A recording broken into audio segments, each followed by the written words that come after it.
बात करते हैं चलिए पहले अलर्ट की। भारत में बच्चों की सुरक्षा पर इस वक्त गहरा संकट मंडरा रहा है, जिसकी गूंज देश की सर्वोच्च अदालत तक अब पहुंच चुकी है। हाल ही में एक समाचार रिपोर्ट में प्रस्तुत किया गया चौंकाने वाला दावा कि देश में हर 8 मिनट में एक मासूम ओझल हो रहा है। न्यायपालिका को इस रिपोर्ट के बाद न्यायपालिका पूरी तरह से हिल गई है। हालांकि माननीय न्यायालय ने इस विशिष्ट आंकड़े की आधिकारिक पुष्टि नहीं की। उन्हें इस विषय की भयावहता और इसकी गंभीरता को पूरी दृढ़ता के साथ स्वीकार किया है।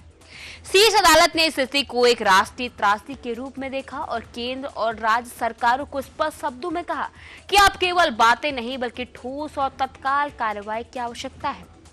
ये मामला सिर्फ डेटा का नहीं है, बल्कि देश के भविष्य से जुड़े अनगिनत जीवन और उनके माता पिता के अटूट विश्वास का भी है। ये गंभीर मसला उस समय न्याय की चौखट पर आया जब देश भर से लापता और मानव तस्करी का शिकार हुए नाबालिगों से जुड़ी एक जनहित याचिका पर सुनवाई चल रही थी। यह याचिका गुड़िया स्वयं सेवी संस्था नामक एक गैर सरकारी संगठन की ओर से दाखिल की गई थी। इस संस्था ने अदालत का ध्यान अपहरण या गुमशुदा बच्चों के उन अनसुलझे मामलों की ओर दिलाया जिनका निवारण नहीं हो पा रहा है। इसके साथ ही भारत सरकार के खोया पाया पोर्टल पर उपलब्ध शिकायतों पर समुचित अनुवृत्ति कार्रवाई की कमी को भी उजागर किया गया। याचिका के विशेष रूप से पिछले साल उत्तर प्रदेश में दर्ज किए गए 5 हृदय विदारक मामलों का उल्लेख किया गया। इन मामलों में नाबालिग लड़कों और लड़कियों का अपहरण किया गया था और फिर उन्हें बिचौलियों के एक संगठित नेटवर्क के माध्यम से झारखंड, मध्य प्रदेश, राजस्थान जैसे दूर दराज के राज्यों में ले जाकर उनकी तस्करी की गई। ये नेटवर्क कितनी गहरी जड़ें जमा चुका है और कैसे राज्यों की सीमाओं को पार करके मासूमों के जीवन को दांव पर लगा रहा है, इसका एक भयानक खाका अदालत के सामने पेश हुआ। ये उदाहरण स्पष्ट रूप से दर्शाते हैं कि ये समस्या केवल स्थानीय पुलिस की जिम्मेदारी नहीं है, बल्कि एक व्यापक अंतर्राज्यीय आपराधिक गाठजोड़ का परिणाम है, जिस पर तुरंत नियंत्रण पाना अत्यंत आवश्यक है। एक अहम सुनवाई के दौरान जिसमें न्यायमूर्ति BV नागरत्ना और न्यायमूर्ति R महादेवन शामिल थे, पीठ ने एक समाचार रिपोर्ट का उल्लेख करते हुए अपनी चिंता व्यक्त की। पीठ ने उल्लेख किया कि उन्होंने पढ़ा है कि देश में हर 8 मिनट में एक बच्चा ओझल हो जाता है। मालूम नहीं ये आंकड़ा कितना सटीक है, लेकिन ये एक अत्यंत गंभीर विषय है। न्यायालय ने 2 टूक शब्दों में कहा है कि लापता बच्चों के मामले महज आंकड़े भर नहीं है, बल्कि उनके साथ बच्चों की सुरक्षा को लेकर कई गंभीर आशाएं जुड़ी हैं। इनमें सबसे प्रमुख रूप से मानव तस्करी, यौन शोषण, बंधुआ मजदूरी और अवैध गोद लेने जैसे आपराधिक गतिविधियां शामिल हैं। न्यायालय ने जोर दिया है कि इन आशंकाओं की जड़ तक पहुंचना और इन्हें जड़ से समाप्त करना ही एकमात्र समाधान है। नहीं यार, दांतों में दर्द है। जिससे तू ब्रश करती है वो है टूथपेस्ट। तू किससे करती है? वो देख, मैं ब्रश करती हूँ दंतकांति से। ये साधारण टूथपेस्ट नहीं, टूथपेस्ट है। अकरकरा, लौंग, पीपली जैसे 16 आयुर्वेदिक तत्वों का मिश्रण जो दांतों की सड़न, कैविटी, पायरिया से लड़े और दांतों और मसूड़ों को बनाए नेचुरली मजबूत। अब सर्वोच्च न्यायालय ने इस संदर्भ में एक और मूलभूत समस्या पर अपनी राय व्यक्त की है। वो है देश में कानूनी रूप से गोद लेने की प्रक्रिया का अत्यधिक जटिल और कठोर होना।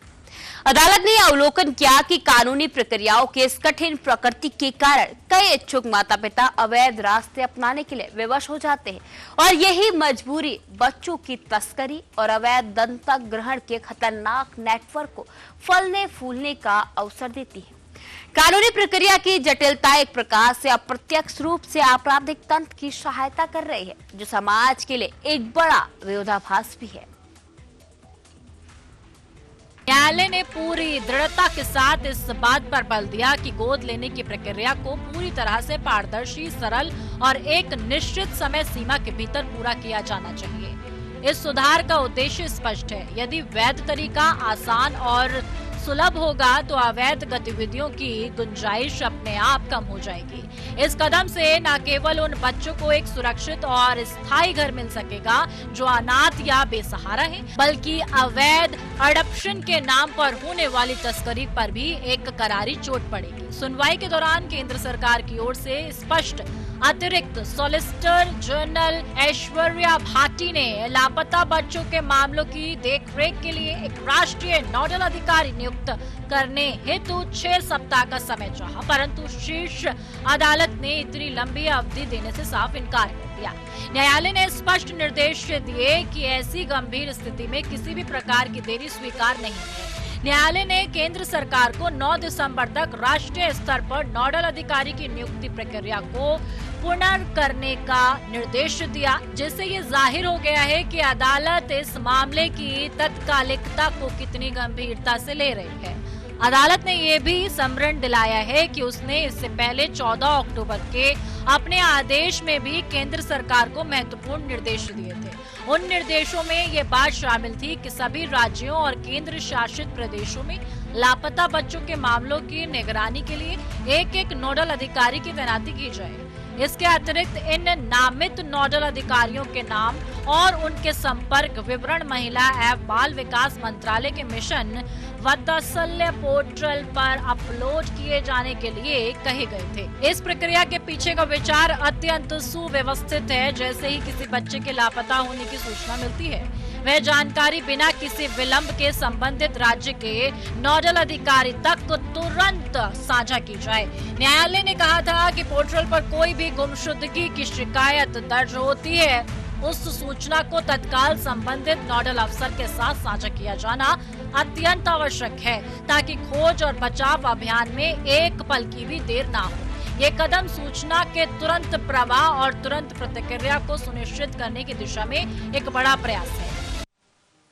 जानकारी के अनुसार शीर्ष अदालत ने पूर्व में गृह मंत्रालय को निर्देश भी दिया था कि लापता बच्चों का पता लगाने और ऐसे मामलों की गहन जांच के लिए गृह मंत्रालय के मार्गदर्शन में एक विशेष ऑनलाइन पोर्टल का निर्माण किया जाए।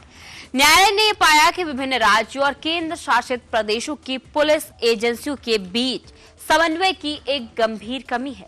ये कमी अक्सर बच्चों की खोज और बचाव के प्रयासों में एक बड़ी बाधा बन जाती है, खासकर तब जब बच्चे को एक राज्य से दूसरे राज्य में ले जाया जाता है।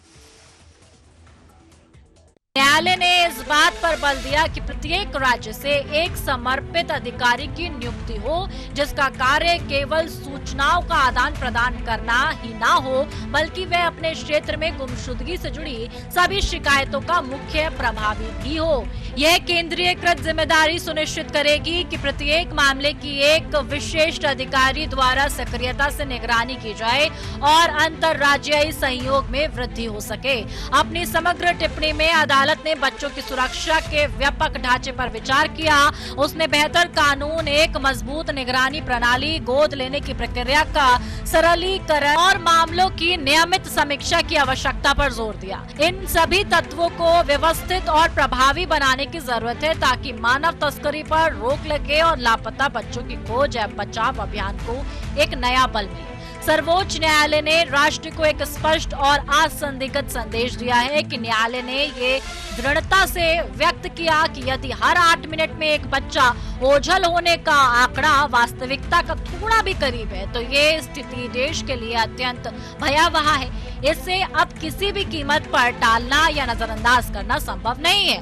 न्यायालय ने ये घोषणा की है कि बच्चों की सुरक्षा और उनके ओझल होने की घटनाओं पर अंकुश लगाना अब एक तत्काल राष्ट्रीय प्राथमिकता होनी चाहिए। यह सिर्फ कानूनी या प्रशासनिक मुद्दा नहीं, बल्कि एक नैतिक और मानवीय संकट है, जिस पर देश के प्रत्येक नागरिक और सरकारी संस्था को एकजुट होकर ध्यान देने की जरूरत है। अब समय आ गया है कि देश के मासूमों के भविष्य को सुरक्षित करने के लिए आगाजी कार्रवाइयों से आगे बढ़कर जमीनी स्तर पर बदलाव लाया जाए।